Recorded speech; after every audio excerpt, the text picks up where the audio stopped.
자, 오늘은 제자도, 예수님이 가르쳐 주신 제자도 6번째 시간으로 자신을 먼저 성찰하는 사람이 되라, 그런 주제로 말씀을 전하겠습니다. 자신을 먼저 성찰하시는 사람이 되라. 그러니까 예수님께서 이제 제자들에게 제자들은 어떻게 살아야 되느냐 하는 말씀을 가르쳐 주셨습니다. 그래서 예수님의 제자들인 그리스도인들이 예수님의 가르침대로 살면은 우리 모두가 행복하게 살 수 있는 아름다운 사회, 즉 하나님의 나라가 이 땅에 이루어집니다. 어떻게 살면요? 예수님의 가르침대로 살면은 하나님의 나라가 이루어져요. 그래서 오늘 이제 그리스도인들이 어떻게 살아야 되는가 우리 예수님이 쭉 가르쳐 주셨는데, 오늘은 6번째 시간으로 자신을 먼저 성찰하는 사람이 되라, 예수님이 이렇게 말씀하셨습니다. 자, 우리 사회에 언제부턴가 내로남불이라는 말, 이 신조어가 돼가지고 유행하기 시작했는데, 이 말이 우리나라에서만 이제 유명해진 말이 아니고 외국 사람들도 다 알 정도로 알려진 말이 됐어요. 내로남불. 이게 무슨 말의 약어입니까, 여러분? 예? 내가 바람 피면은 로맨스고 낭만이고, 다른 사람이 바람 피면은 불륜이다, 그런 말이죠. 불륜이다. 사람들이 그런 태도를 가지고 살아간다는 거예요. 그런데 이 말 안에 기가 막히게 우리 인간의 어떤 죄악된 모습이 굉장히 응축되어 있는 말입니다. 우리 인간이 다 그렇게 살아가죠. 사람들은 자기 잘못에 대해서는 굉장히 관대합니다. 그런데 타인의 잘못에 대해서는 어때요? 굉장히 엄격하고 인색해요. 그래서 자기가 어떤 잘못을 했을 때는 뭐라 그럽니까? 아이, 사람인데 뭐 그럴 수도 있지 뭐. 자기에 대해서는 그렇게 얘기를 해요. 아이, 사람인데, 나도 인간인데 그럴 수 있지 뭐. 근데 다른 사람들이 잘못하면은 야, 인간이 어떻게 그럴 수가 있냐 그러면서 핏대를 올리고 얼굴이 시뻘개지면서 막 그렇게 이야기하죠. 우리 모두가 그런 모습이 우리 안에 담겨 있습니다. 예수님 시대에도 그런 사람들이 있었어요. 모두가 그런 사람들이었지만 특별히 그런 사람들이 있었어요. 바리새인들입니다. 바리새인들. 그들은 특별히 이제 자신들이 하나님의 말씀을 가르치고, 그죠? 그 말씀의 선생님을 자처하는 그런 사람들이었기 때문에 더 심각한 사람들이에요.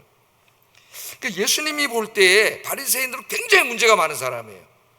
그래서 막 이 독사의 새끼들이라고 혼냈고, 회칠한 무덤들이라 그랬고, 이 위선자들이라고 예수님이 굉장히 혼을 내셨어요. 바리새인들이. 그런데 바리새인들은 정말 자기 자신을 모릅니다. 오늘 여기 말씀은 상당 부분이 그 사람들을 염두에 두고 하신 말씀인데, 자기 눈에 들보가 있어요. 들보는 이제 큰 잘못을 말하는 거죠. 큰 결함을 말합니다. 큰 결함이 있는 사람들인데 그거는 잘 모르거나 둔감하거나 관대하고, 다른 사람들의 눈에 있는 티, 그 잘 보이지도 않는 거죠. 작은 것, 그거 하나는 정말 잘 찾아내가지고 그걸 열심히 비판했던 사람들이 바리새인들이에요. 이 바리새인들. 그래서 예수님께 많이 혼났죠.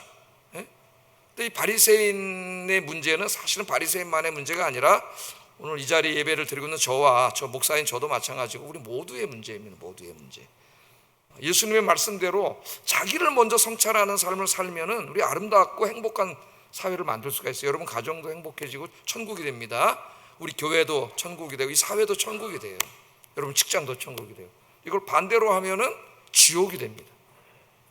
그래서 우리 그리스도인들은 어떤 사람이 되어야 돼요? 자기에게는 엄격한 사람이 되어야 되고, 다른 사람에게는 관대한 사람이 돼요. 근데 우리는 거꾸로 할 때가 상당히 많죠. 자기에게는 관대하고 다른 사람에게 엄격할 때가 상당히 많이 있습니다. 자, 오늘 예수님의 이 설교는 다른 사람을 비판하는 것에 관한 주제예요. 비판에 관한 문제입니다. 자, 그래서 오늘 이 다른 사람을 비판하는 문제에 대해서 예수님이 어떻게 가르치셨는지 이 말씀 좀 생각해 보려고 합니다. 살다 보면 우리가 다른 사람의 잘못을 지적하고 비판하고 판단하고 정죄하고 욕하고 그렇게 살아갈 때가 굉장히 많죠. 여기에 대해서 예수님이 뭐라고 가르치셨는가?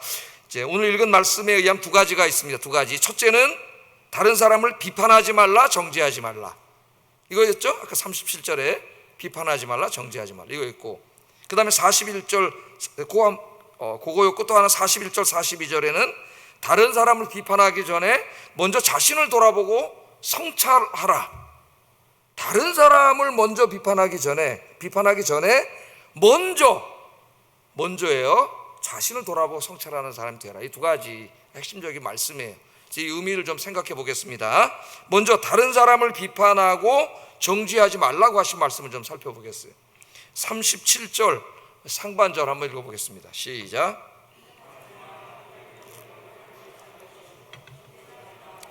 정죄를 받지 않을 것이요, 그렇게 말씀을 했습니다. 어떻게 보면은 간단하고 쉬운 말씀인 것 같은데 사실은 좀 깊이 생각해 봐야 될 문제예요. 오해할 수 있는 여지가 많은 말씀입니다.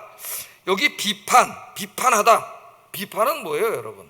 비판, 옳고 그름을 판단하여 확인하고 잘못을 지적함, 이게 사전적인 의미입니다. 근데 이제 원어 헬라어의 의미도 거의 대등소이예요. 똑같은 말이에요. 그러니까 비판은 뭐예요? 옳고 그름을 판단하는 거죠. 일단 옳고 그름을 판단하여 확인하고 잘못을 지적하는 게 비판이에요. 비판입니다. 오늘 이 말씀은 우리의 모든 이성적이고 합리적인 이런 비판의 능력, 이런 비판의 기능을 하지 마라, 그런 말씀은 아니에요. 이게 만약 그런 말씀이라면 우리 사회가 이상한 사회가 되고 맙니다. 그래서 몇 가지 좀 예를 한번 들어보겠습니다. 첫째로 이 말씀은 진리와 비진리 그리고 옳고 그름을 판단하는 것을 금하는 말씀이 아니에요. 우리들은 하나님의 말씀인 성경 말씀을 기준으로 해서 옳고 그름을 마땅히 판단해야 합니다.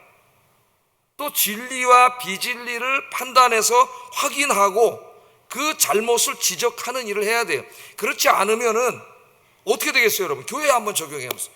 교회에 어떤 사람들이 들어왔는데 성경에 가르친 거는 다른 이야기들, 교리들을 막 이야기하고 퍼뜨리고 다녀요. 요새 그런 교회를 공부하고 있죠. 수요일날 베드로 후서에서 공부하고 있습니다. 유다서에서도 공부했고. 그럼 어떻게 해야 돼요? 하나님의 저 사람이 우리가 듣지 못하는 처음 듣는 소리를 하는데 하나님의 말씀에 과연 저것이 맞는 교리인지 맞는 말인지를 우리가 어떻게 해야 됩니까? 판단해야죠.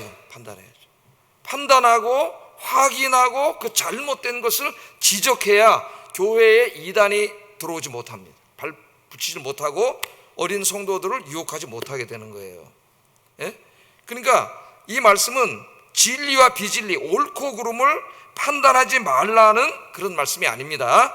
우리 그리스도인들은 마땅히 그런 판단을 해야 돼요. 자, 그 다음에 두 번째, 이 말씀은 도덕적인 선과 악을 판단하는 것을 금하는 말씀이 아니에요. 도덕적인 선과 악, 우리는 하나님 말씀을 기준으로 해서 어떤 사람의 말이나 행위나 어떤 국가의 정책이나 모든 것들이 이 성경에서 가르치는 도덕, 이 도덕적으로 선한 것인지 악한 것인지를 기독교인들이 마땅히 판단을 해야 합니다. 구약에 나오는 선지서들은 다 그런 말씀이죠. 국가의 정책이나 왕이 하는 행동이나 백성들의 삶이 하나님의 말씀에 선하지 않은 것을 책망하는 말씀들이에요. 그러니까 선과 악을 구분해야 돼요. 선과 악을 구분하지 않으면 기독교 윤리라고 하는 것은 존재할 수가 없습니다. 그럼 무엇이 선인지 무엇이 악인지를 알 수 없다면은 이 교회와 사회가 엉망진창이 되겠죠. 악인들이 기승을 부리는 그런 사회가 될 거예요. 그러니까 우리는 그런 판단력을 능히 가지고 있어야 하고 판단을 해야 됩니다. 세 번째, 이 말씀은 토론을 금하는 말씀이 아니에요. 합리적인 토론을 금하는 말씀이 아닙니다. 우리 사회에 다양한 사회 문제들이 있습니다. 교회 안에도 그런 문제들이 있을 수 있고, 그럼 가정에도 그런 문제들이 있을 수 있어요. 그럴 때 우리는 역시 또 하나님 말씀을 기준으로 해서 어떻게 해야 돼요? 토론을 할 수가 있죠. 예? 합리적인 이성적인 토론을 우리가 할 수가 있습니다. 특별히 우리 그리스도인들은 이 사회 안에서도 회의나 법정이나 학계나 혹은 시민 모임 등에서 어떤 문제를 놓고 열심히 토론해야 돼요. 열심히 토론해야 됩니다. 그리고 토론 시 다른 사람들의 의견의 옳고 그름을 판단해야 합니다. 우리는 그런데 열심히 참여해야 돼요. 그러나 우리 사회 지금 인터넷상에서 벌어지는 것처럼 막 욕하고 저주하고 증오하고 그런 걸 하면 안 되겠죠. 다른 사람과 토론할 때에도 그 사람들의 생각과 사상을 존중하고 상당히 예의 바른 언어로 토론을 해야 되겠죠. 그런 토론을 하지 않으면 이 기독교 정신, 성경의 정신이 이 사회에 구현될 수가 없는 거예요. 그래서 그런 일을 열심히 해야 됩니다. 그러니까 이 세 가지, 뭐 더 얘기할 수도 있겠지만은 이런 일들을 합리적이고 이성적인 어떤 그런 판단을 금지하는 말씀이 아니라는 겁니다. 이 말씀은 우리도 해야 된다는 거예요. 자, 그러면 어떤 것을 금하는 것인가? 이 비판은 어떤 비판을 하지 말라는 말씀이냐? 또 몇 가지 한번 생각을 해볼 수가 있습니다. 첫째는 자기의 판단 기준으로 다른 사람을 비판하지 말라는 말씀이에요. 자, 예수님 당시에 선생님을 자처했던 바리새인들은 무엇이 옳고 그름을 판단할 때 성경 말씀이 아니고 뭘 가지고 있었다 그랬어요? 자기들의 신학적 전통인 할라카를 가지고 있었습니다. 그래서 할라카를 판단의 기준으로 삼아서 자기들처럼 신앙생활하지 않거나 자기들처럼 살지 않는 사람들을 비판하고 비난하고 정죄했어요. 그런데 성경에 굉장히 많이 나오죠. 그런 말씀들이 상당히 많이 나옵니다. 이처럼 사람들은 누구나가 자기의 어떤 판단 기준을 가지고 있어요. 근데 조심해야 될 게 있습니다, 여러분. 우리의 판단 기준은 성경 말씀이어야 해. 옳고 그름 기준이 뭡니까, 여러분? 내가 가지고 있는 어떤 주관적인 생각이 아니에요.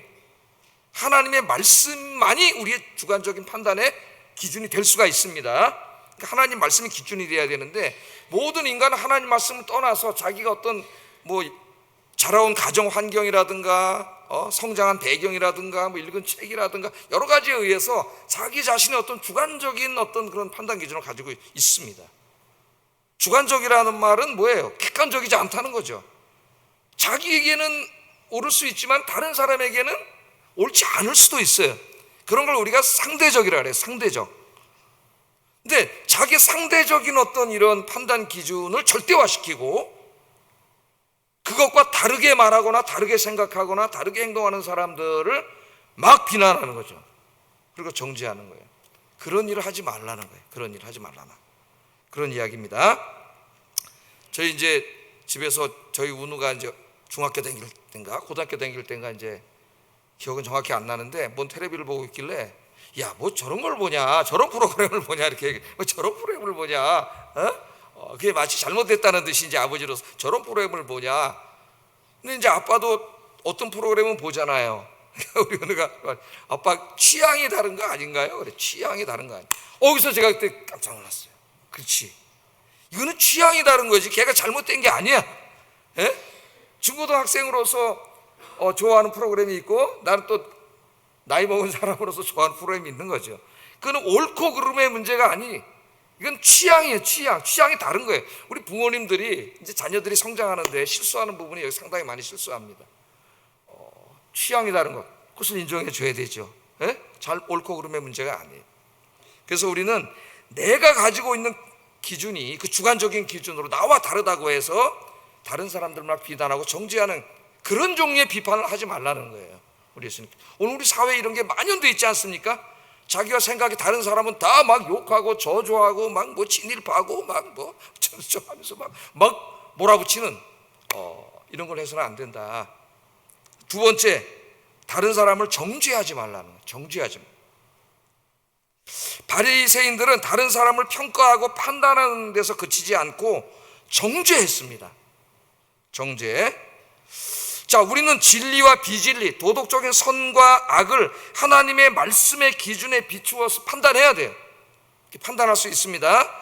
그러나 우리의 사명은 객관적인 판단에서 그쳐야지 그것을 넘어서서 나는 마치 완전한 사람인 것처럼 그 사람을 정죄하는 행위는 하면 안 돼요. 그런 종류의 비판하지 말라는 거예요. 예를 들면 요한복음 8장 2절에 보면은 간음하다 붙잡힌 여인이 이제 현장에서 붙잡혀서 끌려왔습니다. 유대인의 율법의 말씀에 의하면은 간음하다 현장에서 붙잡히면 돌로 때려 죽이라 그랬어요. 그래서 그 사람들이 유대인들이 끌고 왔습니다. 예수님 앞에. 당신의 평소의 사랑, 용서의 사랑을 가르치고 모세 율법에 의하면은 돌로 때려 죽여야 되는데 어떻게 하는 것이 옳습니까? 예수님 골탕 먹이려고 하는 질문이에요. 그때 우리 예수님께서 뭐라고 말씀하셨어요? 그 유명한 말씀을 하셨죠. 안 믿는 사람도 다 알아서 인용하는 말씀이에요. 누구든지 죄 없는 자가 돌로 치라 그랬습니다. 거기에 있는 많은 사람들이 다 막 화를 내면서 돌멩이 들고 저런 사람 돌로 때려 죽여야 돼, 막 그러고 왔을 때 그 사람들을 향해 우리 예수님이 하신 말씀이 누구든지 죄 없는 자가 돌로 쳐라. 그 말씀, 너희들은 어떤 사람들이냐 그 말이죠. 너희들은 어떤 사람들이냐. 너희들은 겉으로는 깨끗한 척하고 거룩한 척하지 뒤에서 그렇게 음란한 짓을 하지 않느냐? 그런 말씀이에요. 어쩌면 그 가운데 그 여성과 그런 부끄러운 일을 행한 사람이 있을 수도 있습니다. 그 가운데도. 그러나 그것이 밝혀지지 않았기 때문에 숨기면서 자기는 의로운 척하고 막 정죄하려고 그러는 거죠. 누구든지 죄 없는 자가 돌로 치라. 그때 그 사람들이 돌을 놓고 갔어요. 그래도 굉장히 양심적인 사람들입니다. 양심적인 사람들. 오늘 우리 사회에 만일 죄 없는 자가 돌로 치라 해서 말씀하셨으면은 돌 놓고 갈 사람이 몇 명이나 있었을까? 요새 막 다 집어 던져요. 자기 죄가 밝혀져도 아니라고 막 그러면서 돌로 집어 던지는 일을 하고 있습니다. 우리 사회가 굉장히 타락한 사회에 가까이 왔다는 것을 보여주는데 그것은 양심이 마비된 사회에 왔다. 양심이. 이건 위기입니다. 위기. 우리 사회 도덕적인 위기예요. 다른 사람을 정죄할 수 있는 분은 오직 하나님 한 분밖에 없습니다. 왜냐하면 하나님은 죄가 없으신 분이기 때문에. 우리는 그 부분에 대해서는 저 사람을 뭐라고 얘기하지만 다른 부분에서 또 다른 죄를 짓고 있는 죄인이에요. 그러므로 나는 의인인 척하면서 다른 사람을 정죄하는 것은 교만이고 그 교만은 하나님의 지위를 찬탈하는 행위예요. 죄가 됩니다. 큰 죄가 돼요. 합리적으로 우리가 말씀의 기준에 의해서 옳고 그름과 선과 악을 판단해야 되지만 정죄해서는 안 된다. 정죄하지 말라. 오늘 예수님 이렇게 말씀을 하셨습니다. 세 번째는 비판을 위한 비판을 하지 말라는 말씀이에요. 비판. 어떤 비판도 건설적인 비판이 있고 파괴적인 비판이 있습니다. 이 바리새인들은 계속 이런 사람들이에요. 자기들의 어떤 그 할라카라고 하는 이런 전통을 만들어 놓고 그것에 의해서 계속 그대로 살지 않은 사람들을 비판하는 사람들입니다. 그러다 보니까 어떻게 됐겠어요? 사람들만 만나면 그 보이지 않는 눈에 티를 찾아내가지고 비판하고 정죄하고 이런 일을 하다 보니까 아예 이 사람들의 인생이 그런 사람으로 굳어져 버렸어요. 이게 굉장히 위험한 거예요. 그래서 바리새인들 입에서는 칭찬이 나오지가 않아. 그 어떤 사람을 만나도 그 티를 찾은다 그랬잖아요. 우리 예수님이 티, 그걸 어떻게든지 찾아내가지고 그거를 비판하고. 에? 이런 사람들은 바리새인병에 걸린 사람이에요. 바리새인병. 비판을 위한 비판. 그래서 비판적이 된 사람이 있습니다. 우리 예수님이 그렇게 하지 말라는 거예요. 비판적인 사람이 되면 결국 자기의 영적인 생활이 황폐해지고 인격이 파탄나고 모든 일에 부정적인 사람이 되어 멸망의 길로 가게 됩니다. 이런 종류의 비판하지 마라. 예수님이 이렇게 말씀하신 거예요. 정리를 해보겠습니다. 정리. 공부 잘하는 학생은 정리를 잘해야 돼요. 예? 자, 예수님의 제자들은 하나님의 말씀에 비추어서 진리와 비진리, 선과 악을 잘 판단할 수 있는 사람이 되어야 합니다. 그렇게 할 수 있기를 주의 이름으로 축복합니다. 누구보다도 그렇게 해야 돼요. 그러나 자기의 기준으로 자신과 다른 사람들을 비판하고 정죄하고 비판을 위한 비판을 일삼는 그런 사람이 되어서는 안 됩니다. 오늘 이 말씀을 깊이 가슴에 새기고 아까 우리 장로님 기도하신 것처럼 실천하는 사람이 되기를 주의 이름으로 축복합니다. 실천하는 사람. 실천하지 않으면 아무 의미가 없어요. 자, 그런데 정말 중요한 말씀은 이제 뒤에 하셨어요. 예수님 정말 중요한 말씀. 예? 자, 예수님이 강조하신 말씀입니다. 그것은 모든 판단을 할 때에 우선순위가 중요하다는 거예요. 모든 판단을 해야 되는데 판단을 할 때의 우선순위 중요한 게 뭐냐? 먼저 너 자신을 성찰하라. 먼저 다른 사람을 판단하기 전에 먼저 너 자신을 돌아보라는 거예요. 너 자신. 그리고 다른 사람들을 판단하라는 겁니다. 41절 42절 다시 한번 읽어보겠습니다. 시작.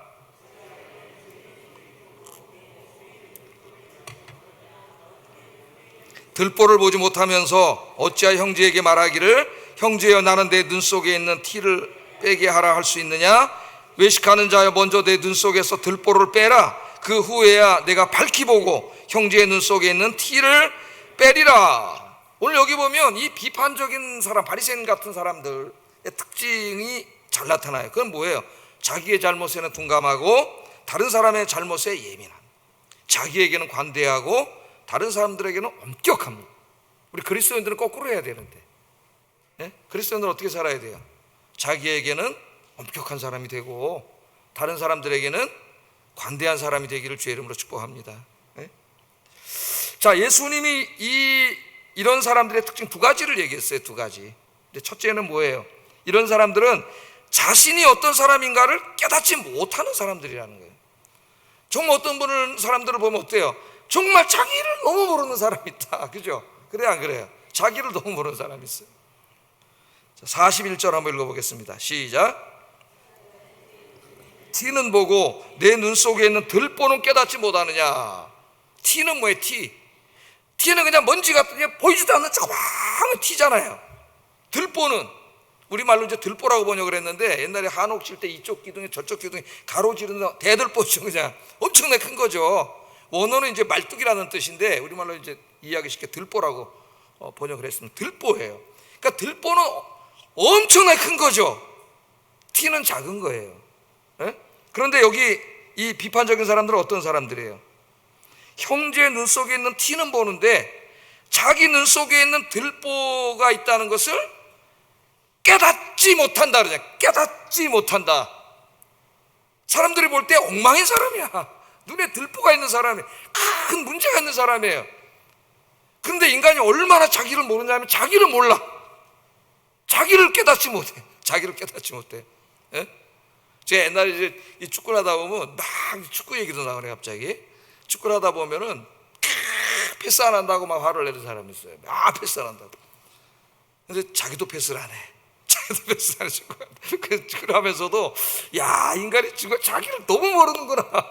자기 패스 안 하는데 상대가 안 하면 막 패스 안 한다고 뭐라 그래요. 이 작은 거지만은 거기에 그 사람의 모든 삶의 행태가 다 나타나. 작은 거 하나를 보면 큰 걸 할 수가 있어요. 야, 정말 깨닫지 못하는구나.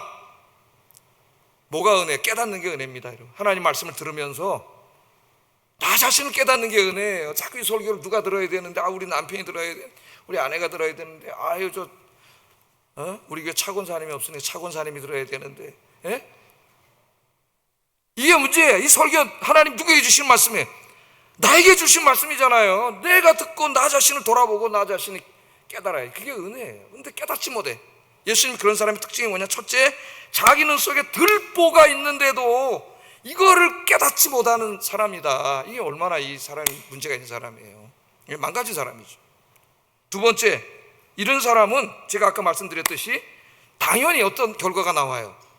자신의 잘못에는 관대하고 다른 사람의 잘못에는 인색해진다는 겁니다. 엄격해진다는 거예요. 42절 다시 한번 읽어보겠습니다. 시작.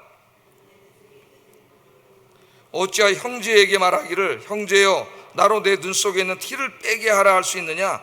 외식하는 자여 먼저 내 눈 속에서 들보를 빼라. 그 후에야 내가 밝히 보고 형제의 눈 속에 있는 티를 빼리라. 아멘. 자, 비판을 일삼는 정말 사람들을 보면은 대부분이 그 사람 자체가 엉망인 사람이 굉장히 많습니다. 아니, 거의 그럴 거예요. 엉망인 사람. 누가 보아도 들보와 같은 큰 문제를 가진 사람인데 다른 사람이 어떻게 잘 보이지도 않는 그 조그만 그 허물, 티를 그걸 빼내겠다고 비판을 하니, 여러분 이게 얼마나 우습고 황당한 일입니까? 오늘 예수님이 티와 들보를 대조했어요. 들보와 티, 비교가 되지 않는 그 엄청난 그 들보와 같은 잘못이 있는 사람이 깨닫지 못하고 다른 사람이 잘 보이지도 않는 조그만 흠을 잡아가지고 비난을 하니까 이게 얼마나 우습고 황당한 일입니까? 여러분, 예수님이 말씀하십니다. 그런 사람들에게 형제요, 자매요, 먼저 내 눈 속에 있는 들보를 빼시오. 들보를 빼시오. 먼저가 중요해요. 먼저가. 우리가 잘못을 판단해야 된다 그랬잖아요. 그런데 먼저 이걸 누구에게 하라 그랬어요? 먼저 자신에게 하라고. 자신에게. 네 눈 속에 있는 들보를 깨닫고 그걸 빼라는 거예요. 빼라. 그 다음에 형제의 티를 빼라. 형제의 티를 빼라. 우리 예수님이 그렇게 말씀을 하고 있습니다. 예수님의 제자들은 다른 사람들에게 손가락질하기 전에, 얼굴을 붉히면서 언성을 높이기 전에 나 자신은 어떤 사람인가, 나는 어떤 사람인가 하는 것을 먼저 성찰해야 된다는, 생각하고 반성하는 거죠. 성찰이라고 하는 것은 생각하고 반성을 해야 된다는 말씀입니다. 성경의 위대한 인물들은 다 그런 사람들이에요. 성경의 위대한 인물들은 허물이 없는 사람이 아닙니다. 허물이 없는 온전한 사람은 없어요. 온전한 사람은 하나님밖에 없어요. 온전한 분은 하나님이세요. 다 죄와 허물이 있는 분들입니다. 그런데 그분들이 위대할 수 있었던 것은 그들이 먼저 자신을 돌아보는 사람이었다는 거예요. 자신을. 우리 구약의 대표적인 선지자 이사야 선지자를 한번 생각해 보겠습니다. 하나님의 말씀을 기준으로 해서 우상 숭배와 불순종하는 이스라엘의 죄악들을 책망했던, 판단하고 책망했던 그런 선지자예요. 근데 이사야가 항상 다른 사람들을 책망한 그런 사람만이 아니에요. 중요한 거는 자신을 성찰하는 사람이었다는 겁니다. 그래서 이 이사야 6장 5절에 보면은 우시야 왕이 죽던 후에 성전에 들어가서 기도하다가 하나님의 영광을 보게 되고 그 가운데 고백하는 말이 나와요. 6장 5절 한번 읽어보겠습니다. 시작.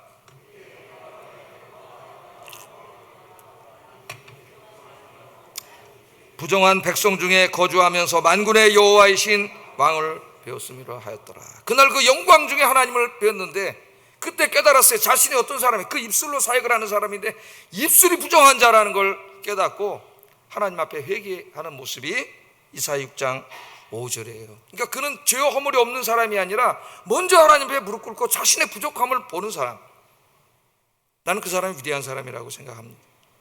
신약 성경에 보면은 또 위대한 사도였던 사도 바울 선생이 나오는데 바울도 마찬가지예요. 바울도. 사도 바울이 이런 고백을 합니다. 디모데전서 1장 15절에 한번 읽어보겠습니다. 시작. 그리스도 예수께서 죄인을 구원하시려고 세상에 임하셨다 하였도다. 죄인 중에 내가 괴순이라. 그냥 죄인이라고 하지도 않았어요. 그 죄인들 중에서도 내가 괴수다, 내 더 큰 죄인입니다, 하나님 앞에. 예? 바울도 인간적인 허물이 있는 사람이었지만 그가 위대할 수 있었던 것은 늘 하나님 앞에 먼저 자기 자신을 돌아봤다는 거예요. 성찰했다는 거.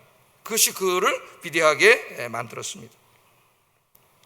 여러분, 이것이 여러분 가정, 교회, 여러분 직장, 사회 안에서 여러분들이 이렇게 살아가면은 여러분의 직장과 가정과 교회와 이 사회의 천국이 이루어져요. 하나님 나라가 이루어집니다. 반대로 살면은 여러분 가정이 지옥이 돼요.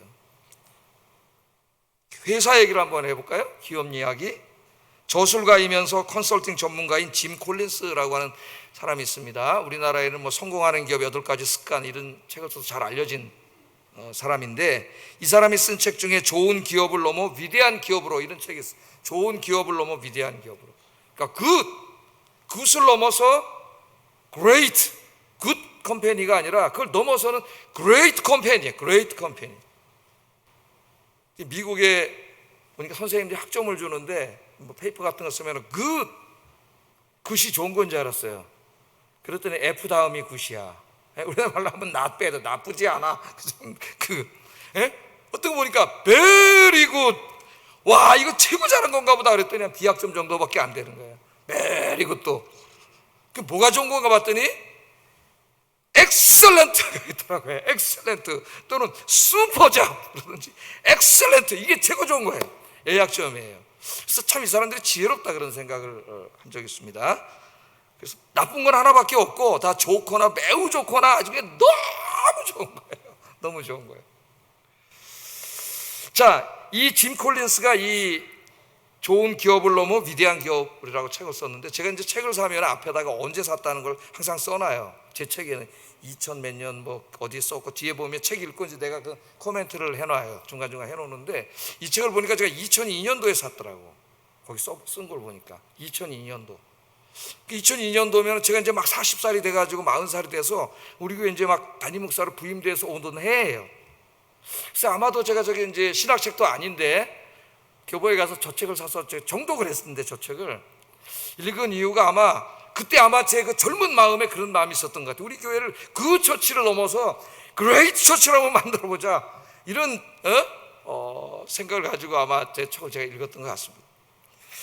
자, 저 책에 보면 이제 그 정말 위대한 회사, 기업을 일군 CEO들을 이제 분석해 놓은 책이에요. 그 리더십을 분석해 놓은 책인데 여러 가지를 이야기하는데 그 중에 이제 제가 감동받은 한 이야기가 있습니다. 이걸 뭐 거울 이론이라고 할 수도 있고 창문 유리창 이론이라고 할 수도 있는데요.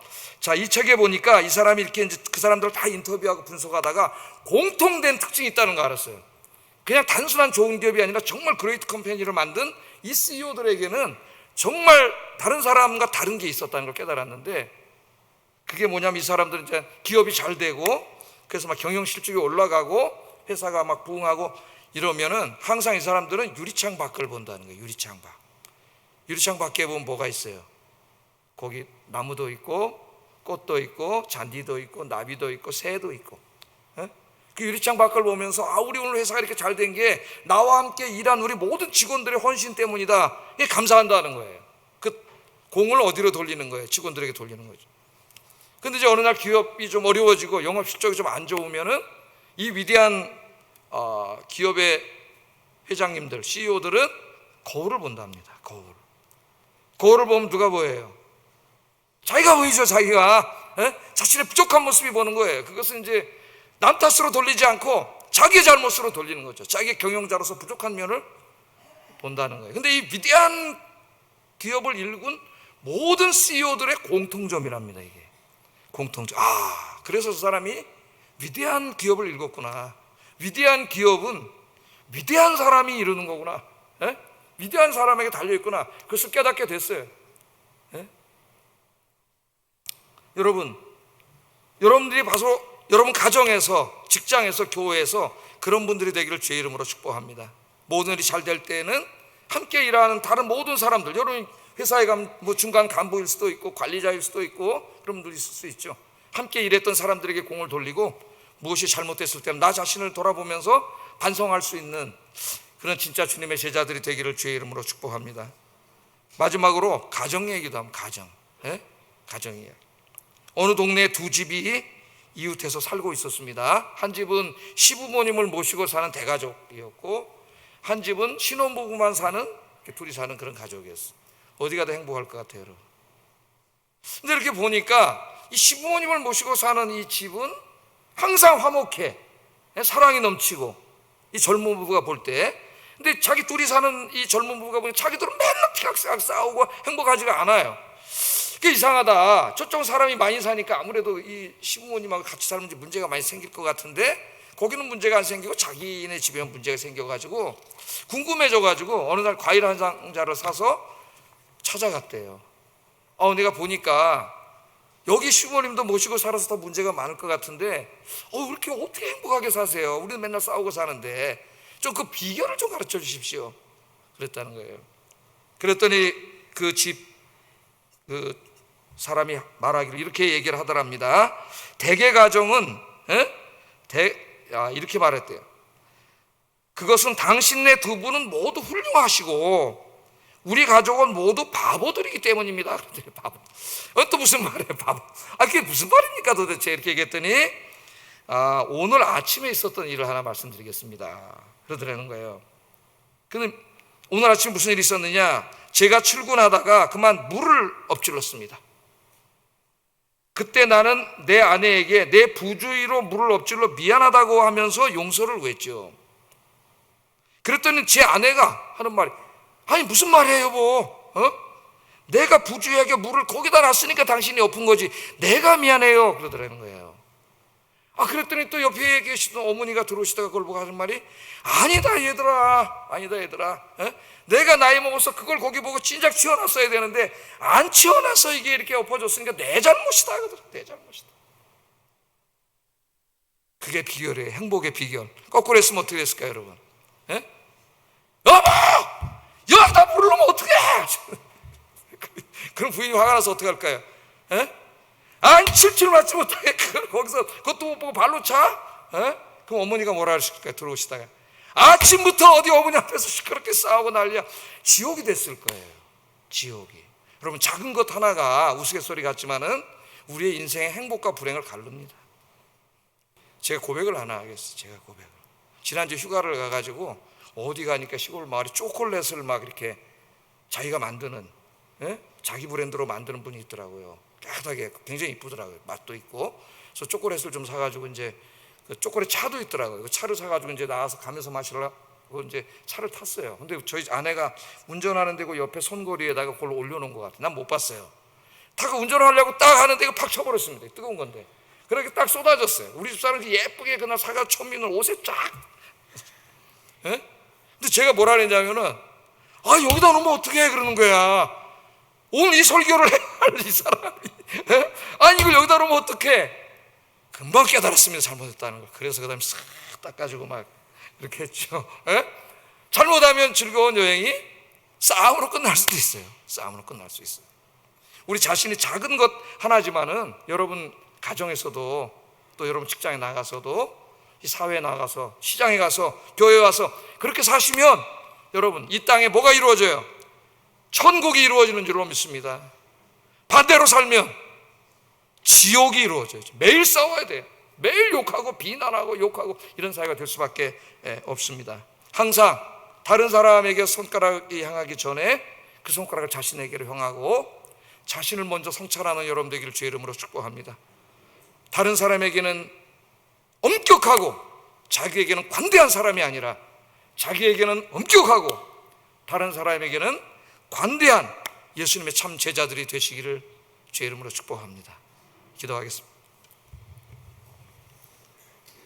말씀을 생각하면서 기도의 제목으로 삼겠습니다. 나의 기준으로 다른 사람을 비판하고 정죄하는 비판적인 사람이 되지 않게 하소서.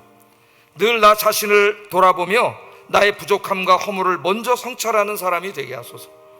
나의 잘못에는 관대하고 타인의 잘못에는 엄격한 사람이 아니라 나의 잘못에는 엄격하고 타인의 잘못에는 관대한 사람이 되게 하소서. 기도하겠습니다.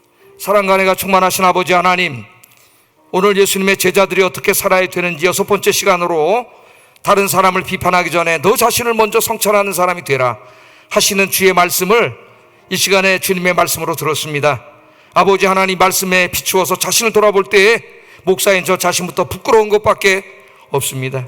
하나님 아버지, 우리가 얼마나 죄인인지요, 오늘 주의 말씀을 가슴에 깊이 새기고 이 말씀대로 살아가는 저희들이 되도록 하나님께서 인도하여 주시옵소서. 다른 사람을 향하여 손가락질하기 전에 먼저 그 손가락을 자신에게로 향하고 자신을 먼저 돌아보고 성찰하는 사람이 되게 하시고 다른 사람들에게는 관대하고 자기 자신에게는 엄격한 주님의 제자들이 되도록 주님께서 인도해 주시옵소서. 예수님 이름으로 기도드립니다. 아멘.